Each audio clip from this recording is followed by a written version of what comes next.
Hi viewers, ఇప్పుడు నేనైతే జప్పాల తీర్థంకి అయితే వచ్చేసాను. జప్పాల తీర్థం చూడడానికి అయితే వెళ్తున్నాము. చూడండి, కార్ పార్కింగ్ అయితే ఇక్కడ పెట్టేసాము. ఫుల్ డౌన్ అయితే ఉంది. అందరూ కార్ పార్కింగ్ చేసి మనం అయితే ఒక 3 to 4 కిలోమీటర్స్ దాకా నడవాల్సి ఉంటుంది. మొత్తం స్టెప్స్ ఉన్నాయి. ఇలా స్టెప్స్ ద్వారా మనం అయితే నడవాల్సి ఉంటుంది. వాటికి సంబంధించిన టికెట్ రేట్స్ కూడా ఇక్కడ ఉన్నాయి. చూడండి, 6 రూపాయలు, అర్చన 10 రూపాయలు, ఆకు పూజ, అభిషేకం, అన్నదానం, ఇక్కడ ఓం ప్రకాష్ దాజీ అనేసి ఇలా స్టెప్స్ అయితే ఉంటాయండి. మన స్టెప్స్ గుండా వెళ్ళాల్సి ఉంటుంది. చూడు, హాయ్,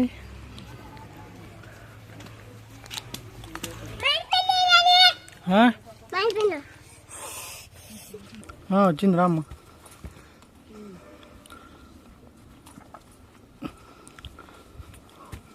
కిందికి వచ్చినంత దిగాలంట అలా కిందికి.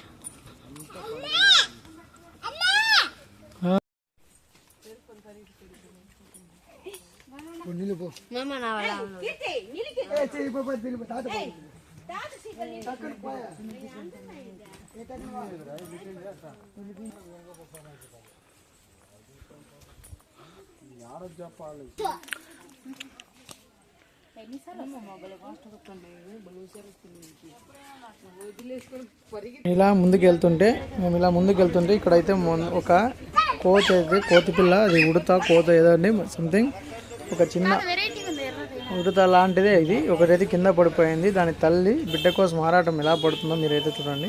కింద పడింది, ఇంకా ఇప్పుడే పుట్టినట్టుగా ఉందండి ఆ పిల్ల. చూడండి మీరు, ఆ కోతి లేదా ఉడత ఏదో నాకైతే అర్థం కాలేదు.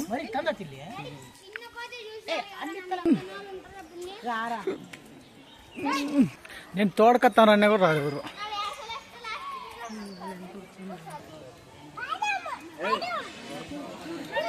జపాలికి స్వాగతం. ఇప్పుడు మనమైతే జపాలికి వచ్చేసామండి. ఇప్పుడు చూసుకోవచ్చు, మనకి జపాలి అయితే చాలా కూల్గా ఉంటుందండి. క్లైమేట్ అయితే చాలా అంత కూల్గా, చాలా ప్రశాంతంగా ఉంటుంది.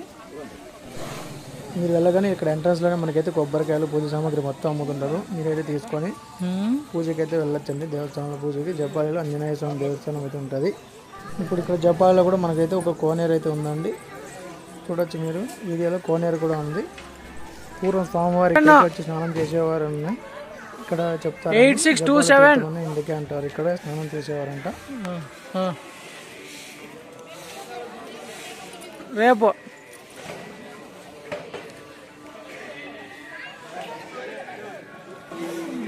ఫోన్ చేస్తాను బస్.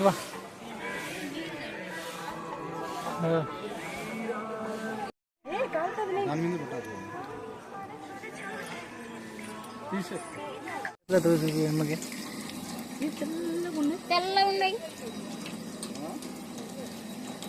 తాగచ్చా ఇవి?